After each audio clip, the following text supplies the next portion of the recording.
Hello everyone, welcome back to my channel Sujatha diaries. ఇదిగోండి పెట్టాను కదా థంబ్నెయిల్లో, బద్ధకంగా టమాటా చారు. దానికోసం ఒక నిమ్మకాయ సైజు చింతపండు కావాలి.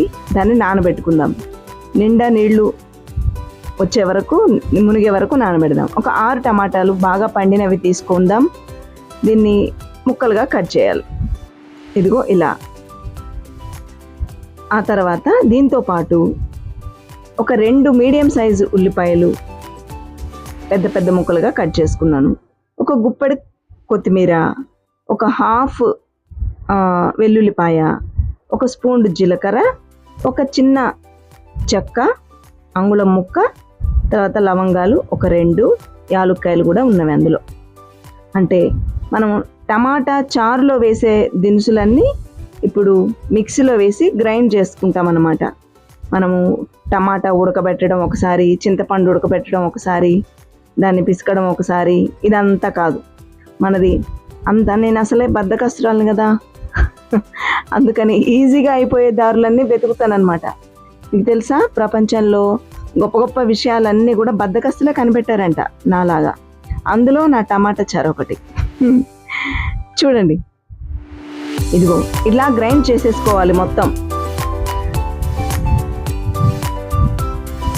దీనివల్ల వేస్టేజ్ ఉండదు. ఇదిగో నానబెట్టిన చింతపండుతో సహా, అందులో గింజలు లేకుండా, పీసులు లేకుండా శుభ్రంగా కడిగి ఉండాలి సుమా. లేకపోతే మిక్సీలో అది గింజ కనుక ఉందంటే కటకటామని సౌండ్ వస్తుంది, అదంతా చెడిపోతుంది.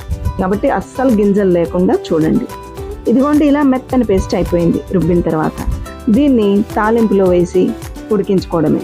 ముందుగా బాండీలో కొంచెం ఆయిల్ వేసుకొని అది కాగగానే ఒక స్పూన్ ఆవాలు,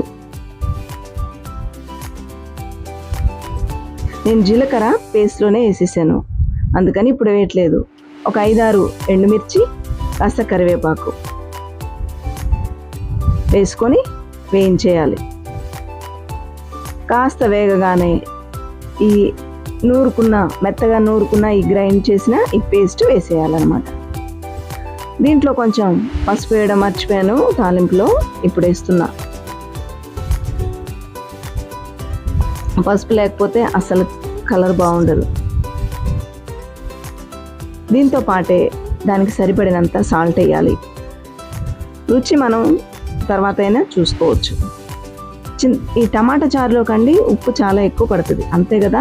పులుపు దేనికైనా ఉప్పు అలాగే పడుతుంది. ఇప్పుడు బాగా ఉడికిపోయింది కదా, ఈ టైంలో వాటర్ పోసుకోవాలి. సరిపడినన్ని వాటర్ ఇందులో పోయాలి. నేను వాటర్ పోసే క్లిప్ మిస్ అయిపోయింది. వాటర్ పోసిన తర్వాత ఇప్పుడు తగినంత కారం వేసుకోవాలి. కారం కూడా రుచి చూసుకోవాలి. మనం పచ్చిమిర్చి వేయలేదు.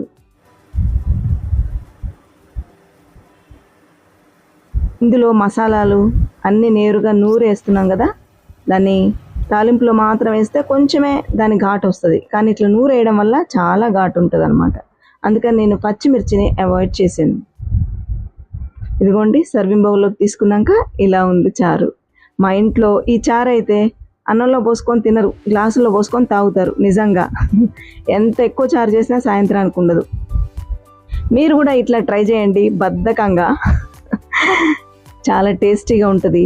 మీకు పని చాలా తగ్గిపోతుంది. మీకు ఈ వీడియో నచ్చితే తప్పనిసరిగా నా ఛానల్ని లైక్ చేయండి, షేర్ చేయండి, సబ్స్క్రైబ్ చేయండి. Thank you for watching.